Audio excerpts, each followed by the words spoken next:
tayo sa ating worship songs. Amen. Amen. So, let us be ready to receive God's words. Ito po ay hindi para content tayo, but to feel the word of God will change, will correct us, will bring us into righteousness. So our topic for this morning is about value your soul. Amen. Our scriptural verse is found in Luke chapter 12, verse 13 to 21. Before we start, let us all know that we are next to the Spirit. Hallelujah. Holy Father, we thank you, we praise you. We adore your holy name, O God. Lord, you are the God who gives everything. You are the owner. We are just the manager, O God. We thank you for all the blessings, O God. Minsan kami noon, ang blessings na nakikita namin is about money, about wealth. Pero yung blessings na wala kami sakit, Panginoon, we are good, nasa mabuti kami kalagayan, is a big blessing to us. Amen. Waking us up every morning is already a big blessing. Amen. And we thank you for this opportunity, and Lord, you will use your servant, O Lord, make me as your mouthpiece. Let your mouth be my mouth, O Lord, and that let your words be my words. That everything that comes out from my mouth comes from my mouth. Salamat, O Lord, for this opportunity again, O Lord, to be blessed by your holy words. Lord, open our hearts, our minds, O Lord God, na lahat ng mga salita mo na aming pakinggan will really come before to our hearts, O Lord, that will change us, O Lord God. Let your words become fire that will consume every sin, O Lord God. Amen. Dito sa buhay puso namin, that we will all surrender to you, and we will treasure you as our wealth, O Lord. Bless your holy name, in Jesus' name. Amen. Value our soul. Ang aso ba may kaluluwa? Wala siya. Tayo lang. We are blessed that God has given us soul. So minsan, sa ating buhay, masyado nating binibigyan halaga yung physical life natin. Magpapayat, magpa-beauty, magpaputi, mag-store, mag-ipon para makapasyal sa lahat to go around the world. Yun yung mga goals natin sa buhay. Kakalimutan natin may kaluluwa tayo. Amen? So this morning, God will teach us on how to value our soul. So introduction. Many of you who hear the parable may wonder why the rich farmer spoke full. So this is all about our scriptural verse that we just have read. It's all about the parable of the rich full man. Bakit pa tinawag na full? Bakit hindi na lang tinawag na rich man? All his grains and goods. Then he will have enough savings set aside for the future and will be set to enjoy his golden years. Sino naman ito ang golden senior citizen? We are proud. Amen. Malapit na rin ako. Amen. So, isn't this is what we are encouraged to strive for? Isn't it wise and responsible to save for the future? Diba? Ito kaya nga nandito tayo, iniwan natin ang ating asawa, ang ating mga anak, mga mahal sa buhay para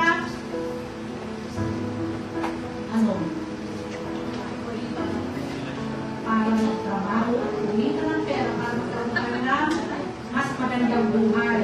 Ano yung naranasan natin na kahirapan noon, ayaw natin maranasan ang ating mga anak. Kaya we sacrifice to live there para mag-alaga ng anak ng may anak. Okay? Para sa future ng ating pamilya. Amen? At yun ang minsan, hindi naintindihan ng ating pamilya sa Pilipinas. Style 1 o style 2. So the rich farmer would probably be a good financial advisor. He seems to have things figured out. He has worked hard and saved wisely. Now he can sit back, relax, and enjoy the fruit of his labor. Diba?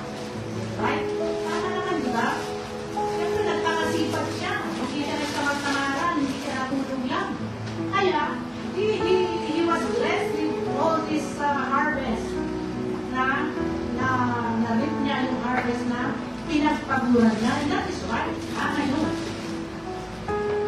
So, sabi niya dito, but it's not that exactly. There is one very important thing the rich man has not planned for. He's reckoning with God. Nakalimot siya sa Panginoon. Nakalimot siya na may Diyos na siyang source ng blessing. But God said to him, "You fool, tonight your life is being demanded of you. And the things you have prepared, whose will they be?" So, kanino pala mapupunta yung mga pinag-anuhan natin, pinagpaguran natin lahat. Siyempre, sa mga anak natin. Pero itong rich man na to, hindi niya inisip, hindi niya in-acknowledge ang Panginoon sa buhay niya. Kaya siya natawag na fool. Ano ba fool sa Tagalog? Mahirap. Hangal. Oo, hangal. Yung hindi siya wise sa kanyang mga decisions at ginawa. So the rich farmer is a fool not because he is wealthy or because he saves for the future, but because he appears to live only for himself. And because he believes that he can secure his life with his abundant possessions. So marami sa ating sa tao ang ganyan. Kapag nakarich na yung meron na siyang pera, wealth, riches, hindi na niya maangat siya Panginoon. Because he has everything. So, ano pa kakailangan ito? Sabi, ganito ang sinabi ng kanila. Kung rich na ito, I will relax. I will sit, I will sleep every day and enjoy what I have, yung lahat ng mga kayamanan niya. Pero sabi ng Panginoon,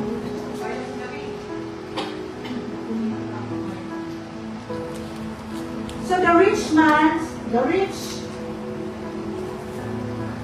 land has produced abundantly, yet he expresses no sense of gratitude to God or to the workers who have helped him plant and harvest these crops. He has more grain and goods in storage than he could ever hope to use, yet seems to have no thought of sharing it to others, and no thought of God might require of him. He is blind to the fact that his life is not his own to secure, that his life belongs to God, and that God can demand it back anytime. Minsan, sa ating buhay, dami natin plano. 10 years pa ako dito sa Dubai. Kasi kailangan ko mag-graduate ng dalawang anak. Sa college pa. Iba, nasa elementary pa. So, kailangan 10 years. Kailangan ko pang gawa ng malaking bahay. At magkaroon ng sasakyan para hindi ka mahirapan na sabi ko sa dito. So, we have so many plans in life na minsan, hindi mo kasama yun. Pangit naman yung wala tayong kaplano-plano sa buhay. Ha? But, in the other sense, we have to acknowledge God in our lives. Huwag natin isa. At siya puwera ang Panginoon sa buhay natin. Na trabaho na lang tayo ng trabaho. Makakalisaan na natin ba? Pagput na sa bahay, ng bahay.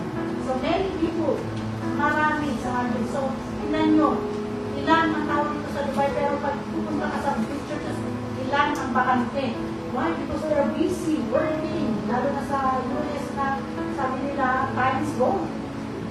Per hour kasi ang binabayaran ko, kaya talagang after ng sermon, alis talaga agad sila dahil meron silang mga part-time. What about you in Dubai? And nakapuro tayo minsan umalis dahil may part-time pa tayo na always. So we have a lot of lessons to learn from this parable, and I wrote 4 points in which we will see and learn from this. Amen. So marami tayong matutunan sa scripture na to. This is a parable, but it reminds us of everything. And I hope at the end of the message, we will learn something from this. Amen. So number 1, be contented. Kontento na po mula tayo sa beauty natin. Or, ay, nasa ano? Medyo natin. Are beautiful. Amen. In the eyes of God. Amen. We are all created beautiful, fearfully, and wonderfully made by God. So, do you consider yourself as a contented person? Amen. Minsan, ay, sana all. Ay, sana all. Gusto rin natin na maging ganon. Are you satisfied with your life? Amen. Amen. Are you content with your job? Amen. Amen. Sila ang sabi ko, napakababa. Do you and your spouse get along well? Amen. Amen. Are you in good terms with your husband, your wife, with your boyfriend? Or kaaway lang bago nagsimba? Or maybe you're single and you think, if only I were married, then I would be happy. Diba? Mga single? Kapag single ka, gusto mo mag-asawa. Kapag nag-asawa ka, yung asawa mo may problema, gusto mo mag-asawa ulit. Kaya naguguluhan ng Panginoon, ano ba talaga? Sinagot ko yung prayer mo na magkaroon ng asawa ngayon. Iba na naman problema. Amen? We have no contentment. Sana ganun kayo, ano ang napakasawa ko, mabait, guwapo pa, mabait na, at mayaman pa.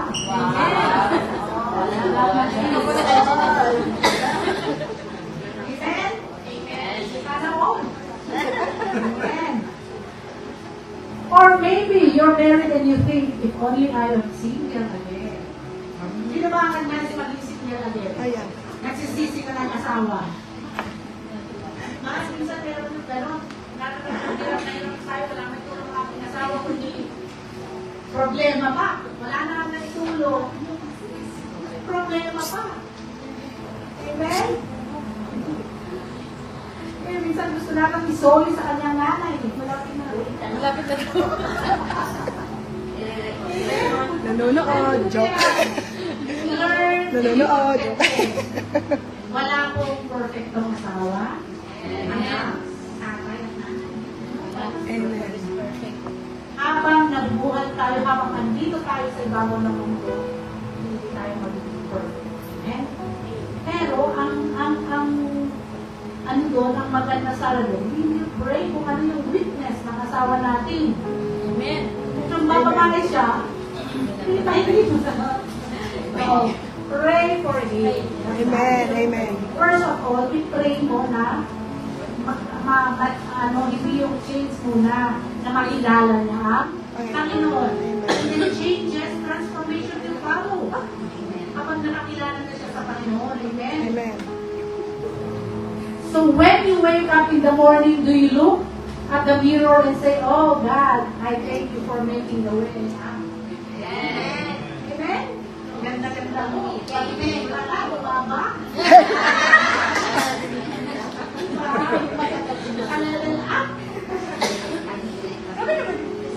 Height naman next time.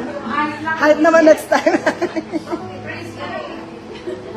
Let us all be thankful in yung alang-alang nakasumaki sa iyo ang Diyos mismo. Pagkakaroon na always dahil marami ang walang trabaho. Marami yung hanggang na tayo. Noong nandun tayo sa Pilipinas, gusto lang sabi natin, kahit anong trabaho talaga papasukin ko. Kung nandito tayo lang, nakibili na with choosing. May makaramo pero ayaw dahil ganito, ayaw lang ito, ayaw lang ganito. Ayaw lang hindi dahil may nakakasama kasi, may nakakasama na rin tayo. May mga rason tayo na hindi na ayaw sa Panginoon. So, the first source of contentment is an attitude of gratitude. All the way through Philippians, Paul talks about attitude, and he is saying, if you have an attitude that causes you to be grateful for everything God has given you, you'll find contentment. Amen? talaga ako na may dumalaw sa bahay na alam ko. Hindi na minawari. Nagbigay siya ng kasalusan ba? So, binigyan niya silang dalawa kasi gano'n malaki. Yung babae talaga, isinapon, ayaw niya kasi iba yung sa kapatid niya. Sabi niya, lalaki, grateful, grateful. Diba? So, sabi ko, ang batang ko, alam niya, maging grateful. Dapat pasalamat tayo, whatever it is na ibigay ng Panginoon, kahit na hindi matapos ang ilong. Amen? Be grateful. Yun ang binigay ni Lord eh. Kahit hindi ka tangkaran, meron ka lang all dark and never mind. All dark and handsome. Amen? So whatever we have right now, be thankful. Thank the Lord for everything. Amen? Amen. In Philippians chapter 4 verse 12, Holy Spirit bless your holy words.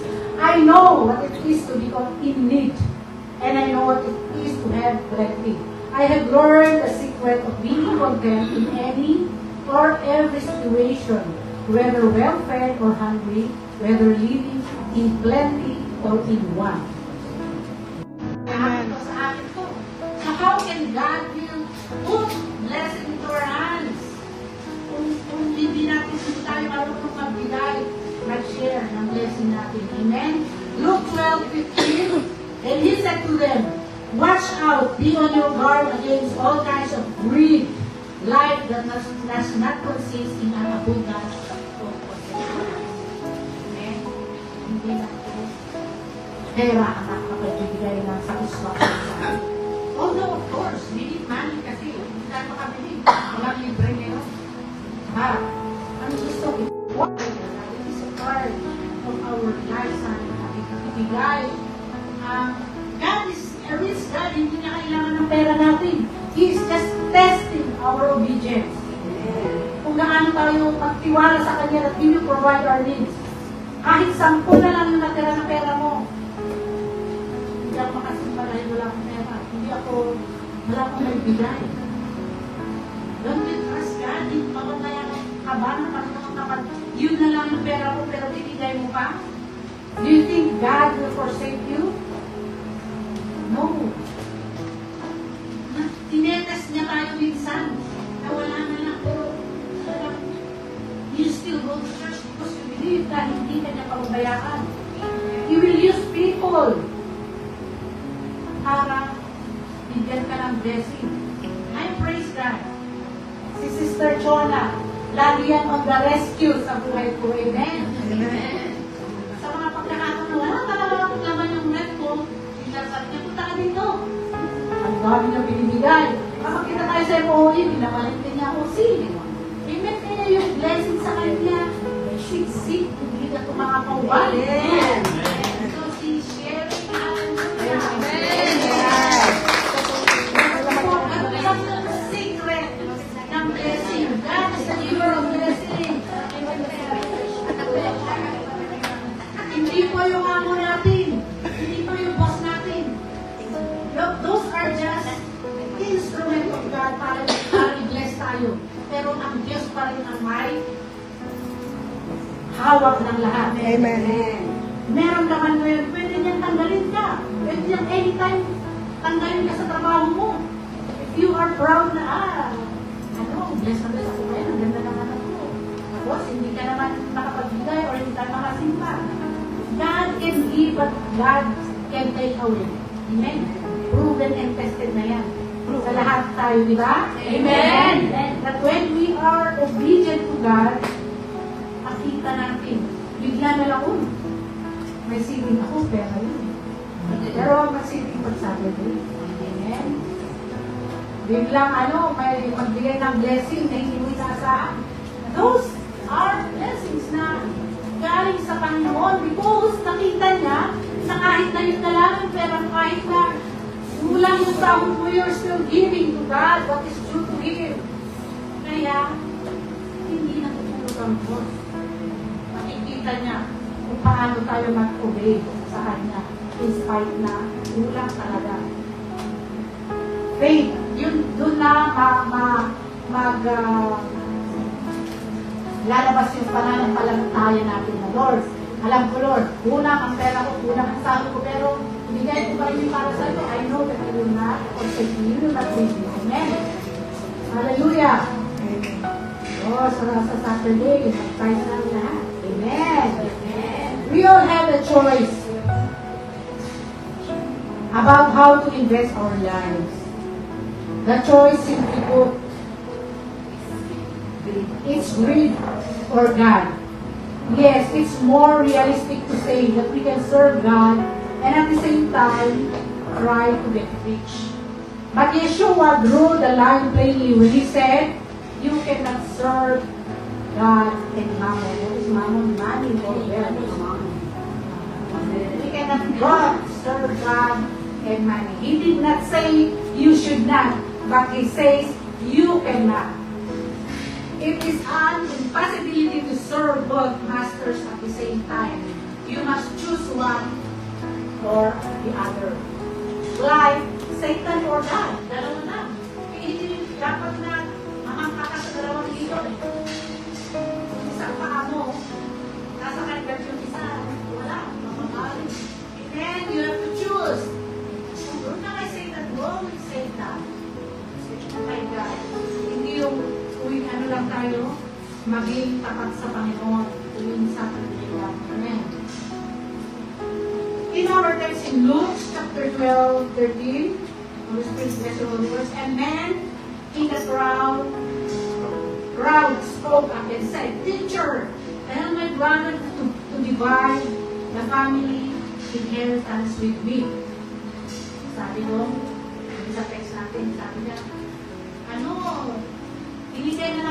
binigay na ng patulang namin yung mga mana. So, hindi ba kami sabi sa kapatid ko na i-divide na para sa aming dalawa para makandahan niya na kami? Diba? Minsan, gano'n tayo. Minsan, yung iba, pinapatay mismo ang mga kagulang para lang. Meron sa nangyari sa Tagayas, months ago na dinalig sa bus, nung na-investigahan, i-found out mismo anak niya mismo.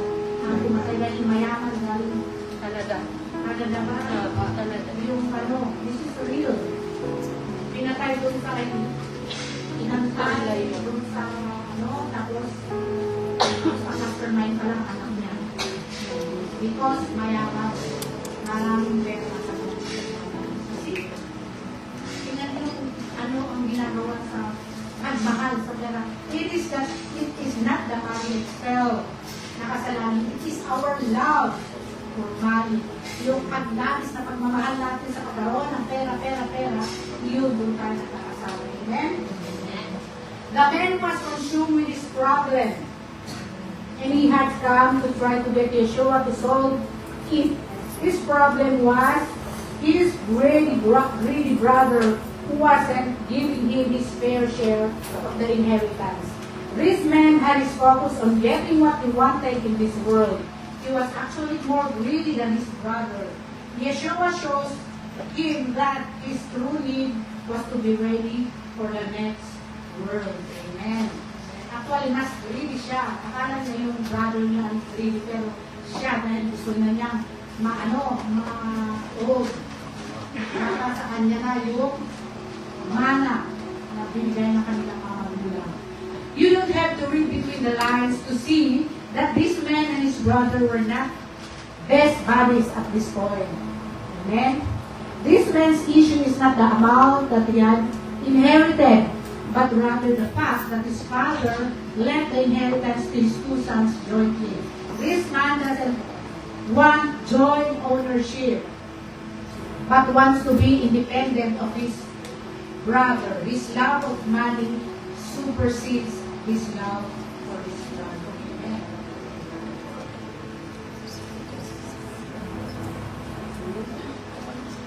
So nakita natin dito na yung pagmamahal niya sa mana niya sa kanyang kapatid. Kaya ayaw na ng joint, may mga joint account ng ating mga asawa tapos naghiwalay ng away. Isang malaking away yan, lalo na pag malaking amount na nasa bangko. Diba? Kaya iwasan ng ang joint account. Kasi iwasan ng away kasi yung pinakamahal mo sa buhay. Best enemy mo. Yung hindi mo maintindihan na maging hatred na yung karamdaman mo sa asawa mo na.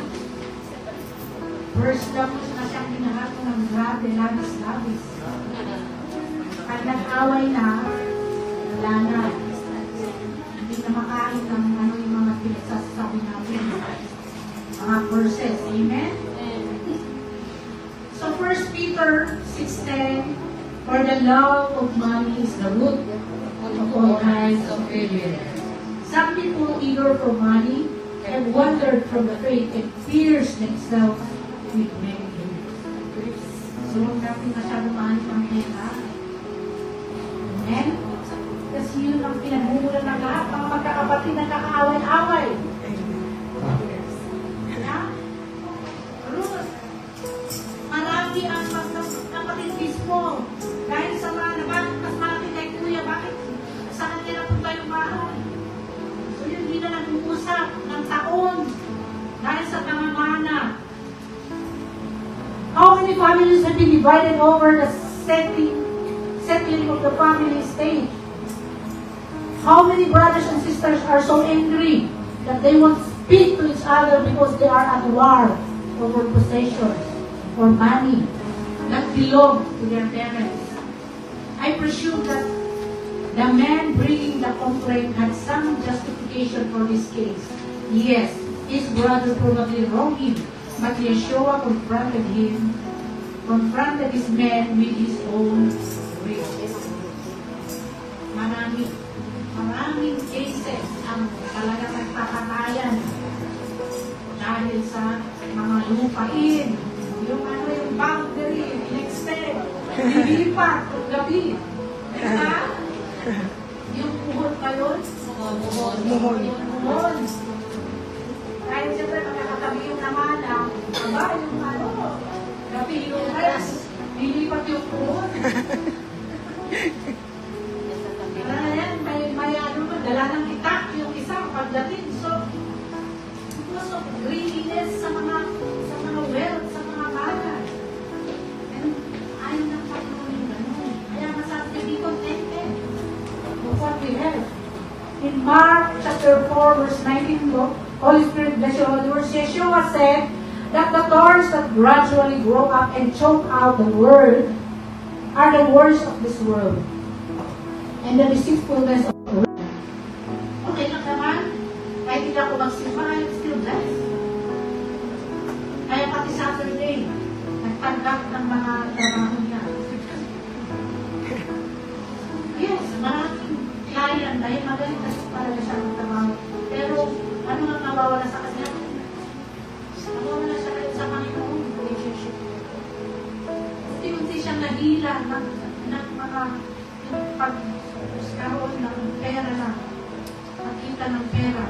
No, hindi na talaga siya nagsimba. Dahil ang iniisip niya, sabi niya, I am blessed. Tingnan mo, minsan mas okay pa kayo buhay mo kayo sa inyo. So, what does it mean? I'm trying to tell na hindi lang po yung kayamanan. Not only the mind, the will, ang mahalaga, ang nakapagbibigay satisfaction sa atin. Sabi nga, what profits a man who owns the whole world, yet lost his own soul? Tingnan nyo, isang iglap, pag bilang nyo sa atin, yung mga bahay, walang extended, kahit malaki o maliit. Kapag binaha, talagang matatangali. So kung yun, doon nakasalalay yung natin, yung joy natin sa mga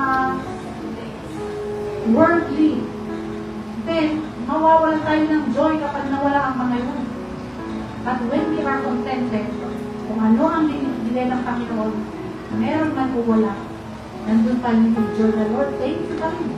Naging buhay ako. Amen? The Bible is clear that the number one priority is to love God, and the number two is to love our neighbor as much as we do love ourselves. Our love, so, kailangan alagaan natin ng mabuti. Kasalanan din yung magtapat-tamaran. Amen? Kasalanan din yun. So, hindi ibig sabihin naman, mag-pray ka na lang buong araw, buong hapon, o mag-pray sa worship ka. No. Ang yung balance. There is a time for everything, sabi nga niya. The time to love, the time to work. The time to enjoy, ano yung blessing ng Panginoon, the time to go to church and worship. Amen? Hallelujah. Stewardship is about how we live our lives.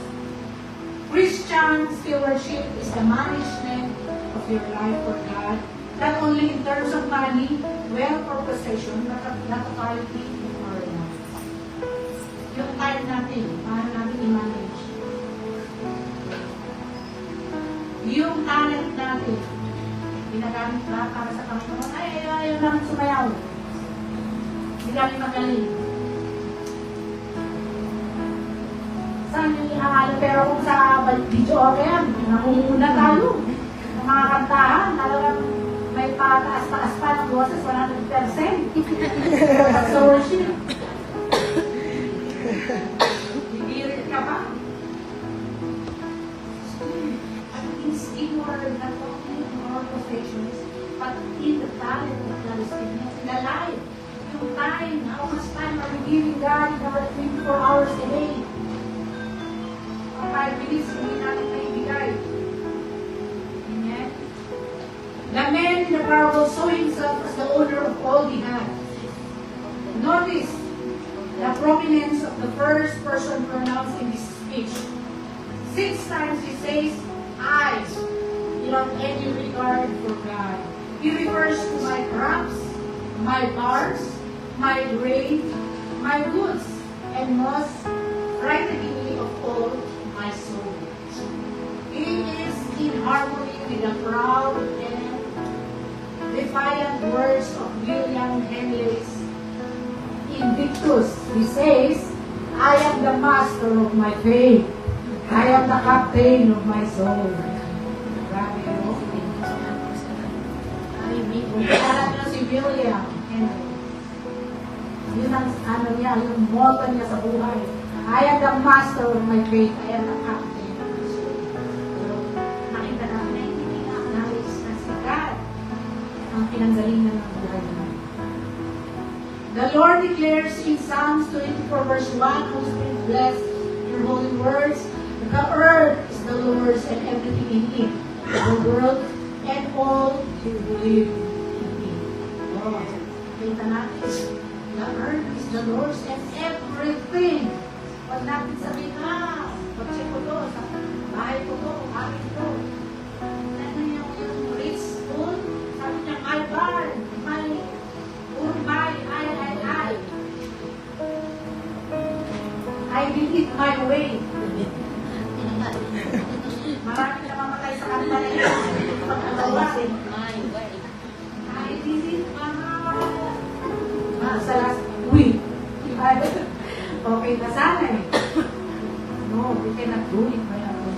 God always acknowledge that apart from God, hindi na natin magagawa at wala natin. Amen? To be rich toward God means living a life of gratitude and generosity. First, being thankful to God for all our blessings. Acknowledge that everything comes from God. Second, be a good steward of all what God has entrusted us. Entrusted you. Acknowledge that He is the giver of all and be sure to give back to God what is due to Him.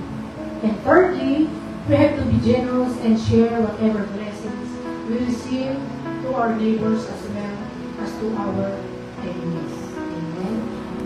Diba nag-post ako sa group chat na kung may mga maibigay tayo, it doesn't mean na mga bago, may mga damit tayo doon na maliit na, hindi na magkasya yun, hindi na natin. Huwag natin itago ng for how many years sa cabinet natin. Amen? As we have heard na sa pinuntahan nila Bishop, wala silang mga chinelas. Pero tayo, sobra-sobra.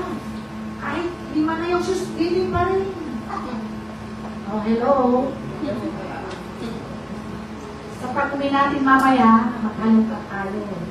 Lahat na hindi kasyang damit, mga hindi natin ginagamit ng mga tsinelas, easy na. At ipabox natin at ipamigay natin sa mission. Amen? Amen. Pag tayo nang hinayin, God will palitan na yan. Yung ano lang, pag tayo talaga kasya na to. Pag maghalong ka sa cabinet, meron tayo, nung dumating ka pa 10 years ago, nandun pa rin. Nakatago sa mga cabinet. Hindi mo naman ginagamit. Same lang naman yung ginagamit namin every day, every Sunday, every Saturday, every day. Pamigay na natin because people, there are a lot of kids sa ating bayang sinilangan na hindi makabili ng kahit isang t-shirt, kahit chinelas man lang. Pero tayo, umaapaw.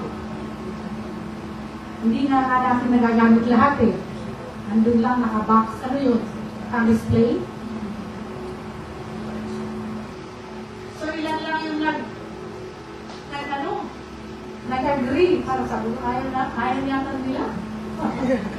Ayaw na yata nilang magbigay. But I know that from our hearts, gusto rin natin. Amen? Amen. So, whatever we can give, it's not, hindi tayo napipilit, ha? Mamaya wala, hindi na magsimba na ang church na yun. Laging may contribution. Laging magbigay. Walang minawa kung di mag-contribute. No. This is galing sa puso kung ano, kung piso yung meron. Yun lang ibigay. Amen? Wala pong napipilit sa atin. Alam ng Diyos yung puso natin na gusto natin pag-pinagsamin ng pala ng meron. So yun ang tingin natin. Amen?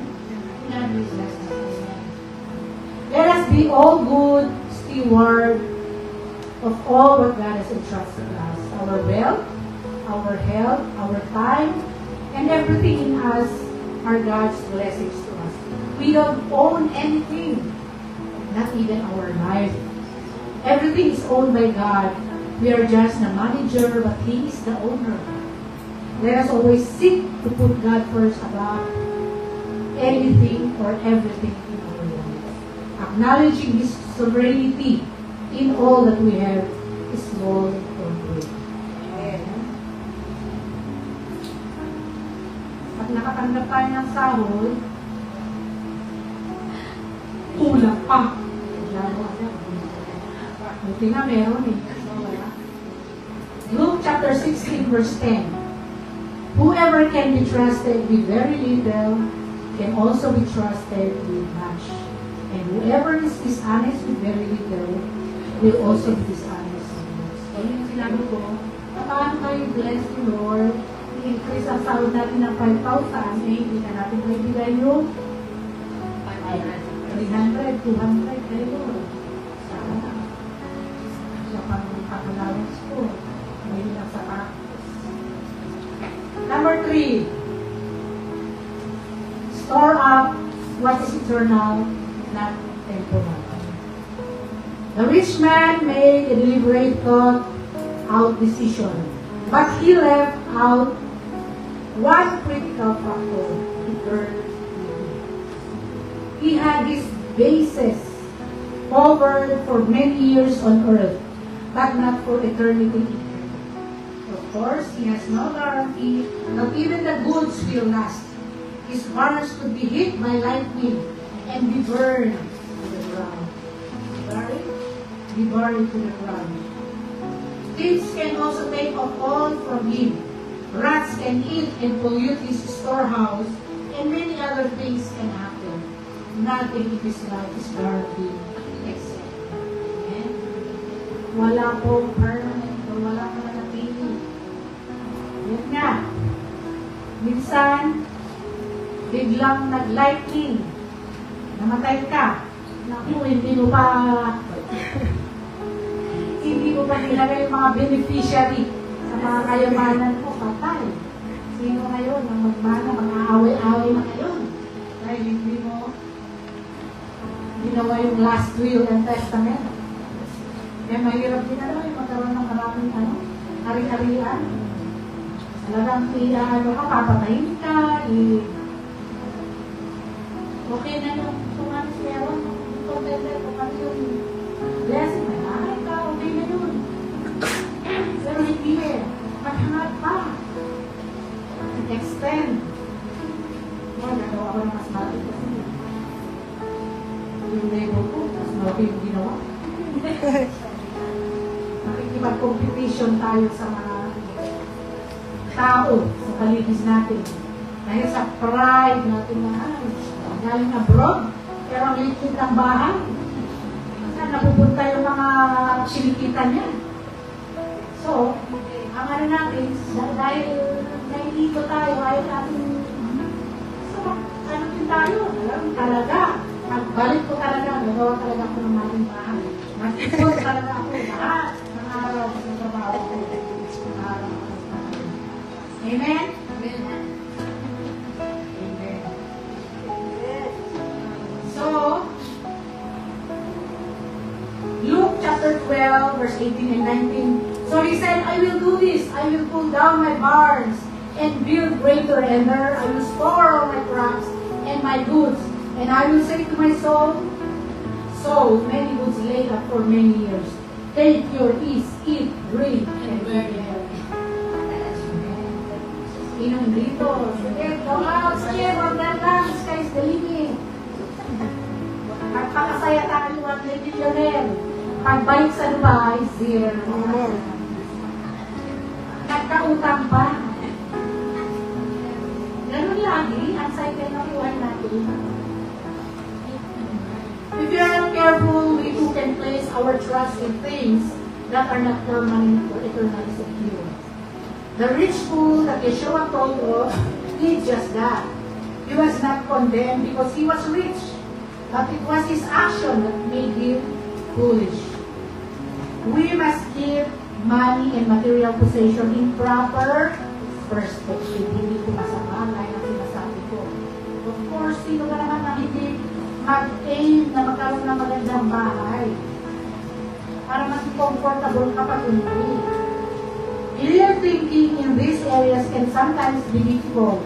Yeshua tells the parable to illustrate how foolish it is to find our security in earthly things such as money, material possessions that do not last, while neglecting those things that bring eternal security.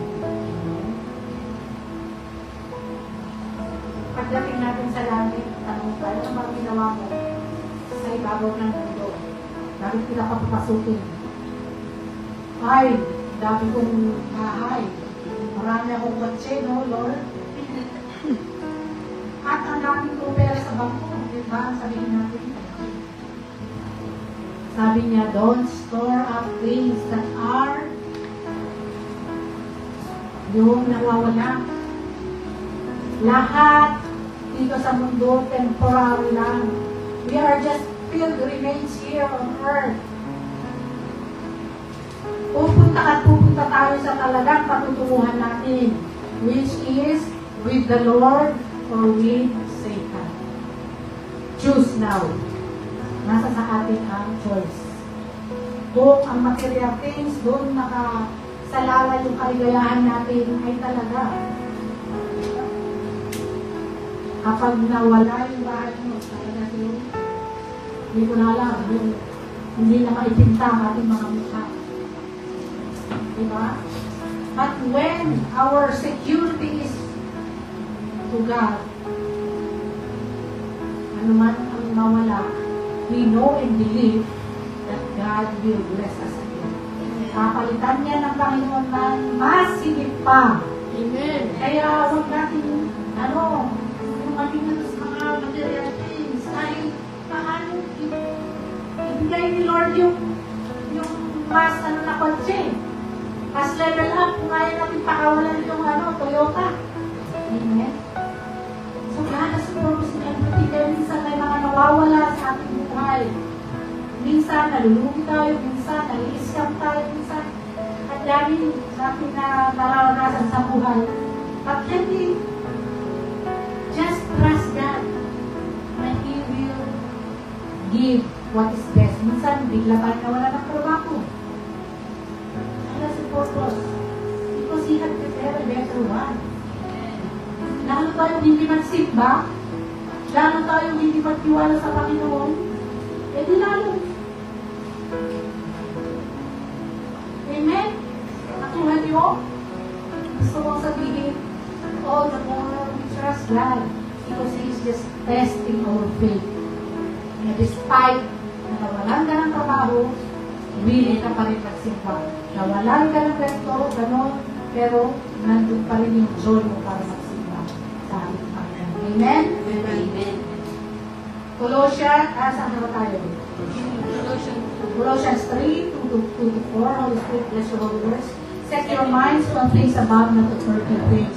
For you died, and your life is now hidden with Christ in God.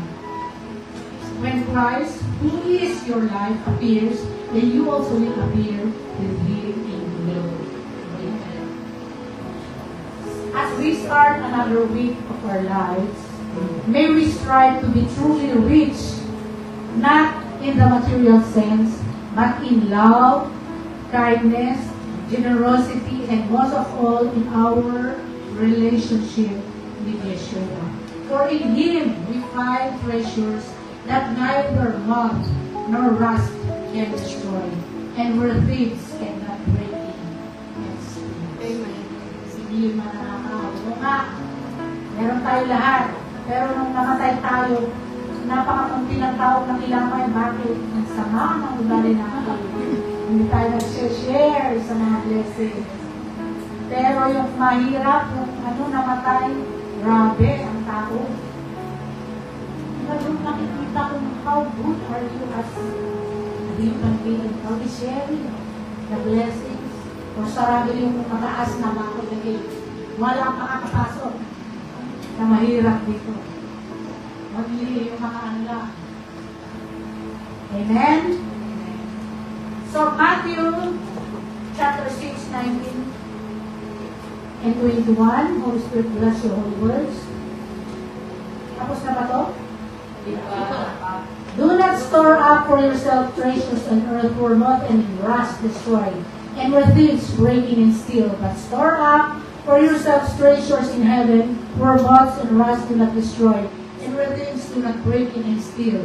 For where your treasure is, there your heart will be also. Amen. Ano ba yung sinasabi na treasures na hindi na nakakain? At hindi nagra-rust or Pinakalawang. hindi kinakalawang. Of course, yung pag-search natin sa Panginoon, yung pag-invite natin sa mga unbelievers para makilala ang Panginoon, ang pag-serve natin sa church na mag-usher, anything that we can do for the Lord, those are nakikita ng Panginoon. Yung sacrifice natin na kahit piso na lang yung pero ng simba ng Panginoon. Amen. Amen? Amen. Amen. Hindi yung wala akong pamasahe. Paano matutuwa ang Panginoon? Doon ako magsimba, wala akong pera. Don't ever reason. Huwag natin kirasin mo. Kung sa part-time natin, may pera tayo. Makapag-taxi pa na, para hindi balik sa part-time. Pero kay Lord, nakakaloko. Amen? Pero yun ang tutuloy sa atin. Ngiti.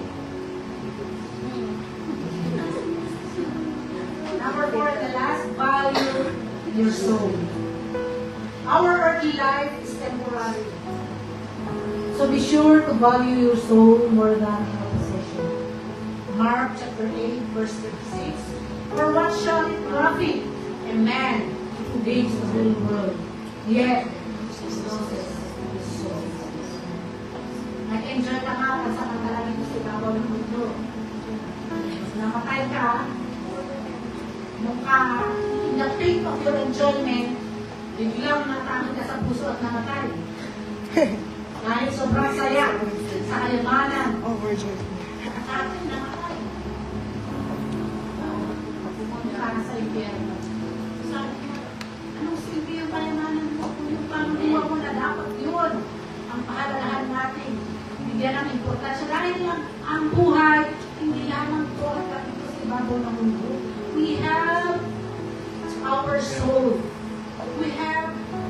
our spirit na after the death, physically, yun na, final na destinasyon natin. Yung iba nagpapakamatay, akala nila, katapusan ng problema, no. They have space another death. Sa palagay nyo, saan mapupunta yung mga nagpapakamatay? Kahit na hospital, ayaw nilang tagarin. Yung mga case na gano'n, sa amin, hindi tatagarin. Yung mga nagpapakamatay. But lihat sa hospital mo, hindi nila tagarin. Why? Because the doctors are, binigyan ng Panginoon ng buhay, tapos ikinin mo. They have no right to take our own life. So, we have to value our soul. Kasi yun, doon, eternal, walang hanggan. Sabi nga nila, nasa huli ang pagsisisi. Nasa huli ang pagsisisi. Kahit pa sumigaw ka ng sumigaw sa impyerno na, ang init pala dito, sana ibalik mo ako para gawin ko na, mag-start ako. Gawin ko, mag-obey na talaga ako. Wala na. Huli na ang lahat. Now is the time, ngayon na buhay pa tayo. We have to value our soul. We cannot santay ang Panginoon sa buhay natin. Life is dead, temporary. Kahit pagdamas mo, hindi ko lang ang mangyayari. At ang tinitignan ng Panginoon is yung last na ginawa mo sa buhay mo. Hindi yung mga ginawa mo noon. Ano yung ano ka? Meron kang ano yung ginawa mo for the last. Are you in the bar? Are you in the church? Did you read your words? Did you pray? How is our life when we are in our house? May mga sikreto ba tayo sa aming buhay? Na may mga ginagawa ba tayo na hindi nakakakita ng Panginoon? Nakikita ng Panginoon, hindi kumano, hindi ko pagdaan, sees everything that you do, yung simple, pagbalat ng candy, tapos itapon mo, nawawin ka lang sa kanan ng Diyos.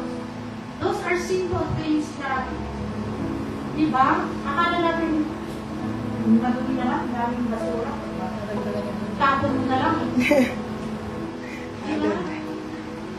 Ano ba lang ang ipusan mo? At nakita mo yung basurahan? Tapon. In our house. Sumasayaw ka nga, pero yung kwarto mo na kakagulo. Amen? We should set a good example inside and outside our homes. Amen. Yung, ay, nag-practice kami, tayo lang muna maghugas ng pinggan. Hindi ka na naghugas sa bahay mo. Dahil may practice mo. Hindi yun ang gusto ng Panginoon. We have to be balanced. Kailangan gawin natin. Kaming malinis tayo. Hindi ko mo yung ano, para yung tugali. Kasama mo sa bahay. Ikaw na lang kasi magsisimba ako. Eh di ba ka naman gumising para ayusin mo? Amen? Amen. Amen. Makabisita ka minsan sa mga bahay. Surprise. Surprise. Amen. Minsan kasi nga, you know, we have to balance. Outside and inside, we have to be a good model as a child of God. Laging itatasa o ay Kristiyano pala. Kristiyano ako. Yung may mga lines, no? Sa mga kainan, pangbuko na ka kahit kararating mo lang. Ganun ba ang Kristiyano? Overtake. Gusto mo ikaw na, doon sa harap. Ano natin, ano yun, but that is, you know, we have to set a good example kahit sa mga maliliit na bagay. Pero may matanda na, ano, may buntis, maupuin. Kaso hindi pala buntis, malaki lang ang tiyan. Nascam ka. Sister Ivy, sa mo, isang pinag ko, sa laki, kakala buntis, pero pasalamat na lang yun. Ako. Amen. So we have to, yun Yung mga good manners and right conduct, di ba? Meron tayo mga Pilipino. Ilang mo lang tayo natin mo. Not only because, because dahil Christian tayo. Amen? Napalaya na tayo. Okay? It's not wrong to have wealth and riches. It only becomes a problem when they become the center of our lives. Yeshua warns against all kinds of greed. Our lives do not consist of the abundance of our possessions, but in the depth of our relationship, our character, and most importantly, our relationship with God. How deep are we close to God? How close are we to the Lord? Or namimiss na tayo ng Panginoon? Ang tagal mo na siyang kinausap. Kasi nakita ka na, 5 seconds mo na lang ako kinakausap, pag-isa na, tulog ka na. Spend time with the Lord. Is na tayo ng Panginoon. Anak niya tayo. Kung gaano natin kabis yung mga anak natin, gano'n ang Panginoon. Diba? He wants to communicate with us. He wants to establish a close fellowship sa atin, sa mga anak niya. Pero, tayo walang tayo. Lagi siya pukuskus, namiminis, dahil pa rin ako bahay. Pagod na sa hapon, eto. Nagiga. Balik na lang sa bed, wala na. Naghihintay si Lord, and we will try to pray. Alam mo, pag nasa tayo lang tayo, naghihintay ang Panginoon. Naghihintay. Hindi mo sinipot. Ilang beses ba na hindi natin sinipot ang Panginoon sa prayer time natin? Amen? God is waiting for the time na pinangaman sa Kanya na, Lord, mag-start na talaga ako. Gawin ko na talaga 30 minutes yung prayer ko. Gawin, pasa na talaga ako. Pero dahil hindi mo naintindihan, gano'n, natulog ka na naman. So those are tactics of Satan na makalayo tayo ng makalayo sa atin. We have to be careful. Amen. Yun yung mga taktika ng kaaway. Kaya tayo ay makalayo sa ating Diyos. The rich man's plans revolve around his assumption of many years ahead. Yet none of us truly knows how much time we have left. Like the rich poor man, he didn't realize that life is indeed temporal. Akala niya maaraw ang kanyang buhay, kaya wala ang dami. Pang 20 years, pang 50 years na, Yung pala mamamatay na siya. pagkain, ang inimbak niya, yung pala mamamatay na siya. Luke chapter 12, verse 20, Holy Spirit bless your holy words. But God said to him, Fool, tonight your soul will be required. Then, whose will those things be which you have provided? Iba na ang nakinabang. Sa pinagpaguran mo na halos wala kang pahinga. It never came to his mind that God can take his life any moment. Same is true with us. Any moment, God can take away our lives. It is always good to live our lives with gratitude, generosity, and love for God. True wealth is having a personal relationship with our Lord Yeshua. John 3:16, read. For God so loved the world that he gave his only begotten Son, that whoever believes in him shall not perish but have everlasting life. The parable ends with a poignant question.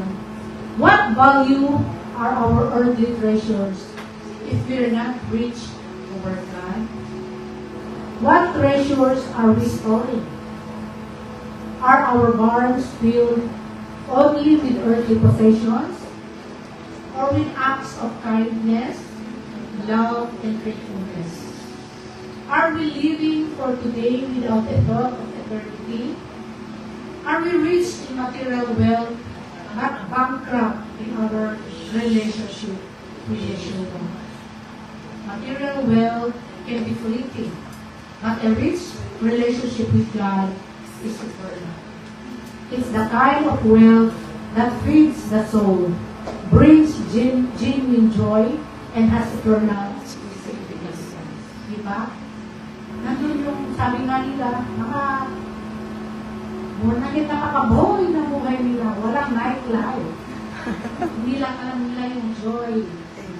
Masaya kami na the whole day na po sa akin ay spend namin sa pag-practice. Amen. Kaya masaya. Happy. It is our joy because we know that God is this. Natutuwa ang Panginoon. Ang tagal naman namin dito sa Dubai, pero hindi naman makapuntahan. Hindi ako tuloy kung ano yung mga but it's fine. Masaya tayo, di ba? Amen. We are mas happy and contented na ibigay yung time para sa ating Panginoon. Amen. Okay? Many are dealing with real life stressors. Money to put food on the table. Ano ulam? Nasa ano yun yung mahal na peligro? Petsa de peligro. Petsa de peligro, mga third, wala pang sahod. Nag-alala na. Puro itlog. Nag-sale ang itlog, yun lahat. Kasama ang noodles. O, kaya masyado sa noodles. Money to save, money to pay the mortgage, our lack of time, lack of energy for our jobs. These are real life issues we are dealing with. And ako mga issue, hindi na ako mabayad na bahay, ang sabi ko, ang lagi. Jubilation. Paano ko budgeting ito? Wala pa yung sahod, naka-budget na. Kulang. But God isn't dismissing our worries and anxieties. God is urging us to refocus. God knows our struggles and worries. And this message is a reminder that true security rests in God alone. Amen. Let us remember that life is short and unpredictable. Our true value isn't determined by the amount in our bank accounts or the size of our barns, but by the richness of our souls and our relationship with God. Amen. So, conclusion na po tayo. I'm challenging everyone kung ang focus natin is to become rich. Wag. Pero hindi masama. But, I appreciate those people na meron sila and they share. Amen. God will bless us in return. Sobra-sobra pa sa share natin. Ang ibalik ng Panginoon sa atin. Amen? Amen. Conclusion, vanity, emptiness. A preacher will do well to name this feeling that washes over all of us who are enticed by materialism. Our reality is that no matter how much we have, we are always aware of things we don't have. Kung ano yung meron tayo, hindi natin nakikita. Kung ano yung wala, hindi natin nakikita. We are bombarded by marketing wizards whose job is to convince us of all the products we need to complete in our lives. And so we never quite feel that we have enough. Lagi, meron tayo complaints sa buhay. Lagi may kulang. Lagi iniisip natin na kung sana may meron ako, kung sana meron ito, kung sana ganito. Right, like the rich food farmer, we are tempted to think that having large amount of money and possessions stored up will make us secure. Sooner or later, however, we learn that no amount of wealth or property can secure our lives. No amount of wealth can protect us from a genetically inherited disease, for instance, or from a tragic accident. no amount of wealth can keep our relationship healthy and our families from falling apart. Wealth and property can easily drive a wedge between family members, as in the case of the brothers fighting over their inheritance at the beginning of the text. It is not that God doesn't want us to save for retirement or for future needs. It is not that God doesn't want us to eat, drink, and be merry, and enjoy what God has given us. We know from the Gospels that Yeshua spent time eating and drinking with people, enjoying life.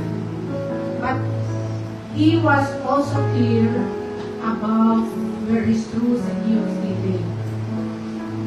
It is all about priorities, mga kapatid. It is about who truly God in our lives. It is about how we invest our lives and the gifts that God has given us. It is about how our lives are fundamentally aligned toward ourselves and our passing desires, or toward God and our neighbor, our God's mission to bless and redeem the world. Our lives and possessions are not our own. They belong to God. We are merely stewards of them for the time God has given us on this earth. We rebel against this truth because we want to be in charge of our lives and our stuff. Yet, this truth is actually good news because all that we have, we are, and all that we have belongs to God. Our future is secure beyond all measure. So Yeshua tells us in Luke chapter 12, verse 32, do not be afraid, little flock, for it is your Father's good pleasure to give you the kingdom. Amen. It is not a big house in the Panginoon. It is the whole kingdom that He gives us when we obey Him, when we worship Him, when we prioritize Him in our life. Let us all stand and let us all bow down our heads. Gracious Father in heaven, we know that we have we know that we worry too much about our needs and wants in this life. We can be guilty of foolishness, but God, we are captured by your grace and stand in awe of your ability to love us despite our sinfulness and weaknesses. We pray that we will continue to walk in your ways, to share your light and love with others, so that we can be better disciples. Guide us, O God. Show us the way to truth and faithfulness, and show us powerful name we pray.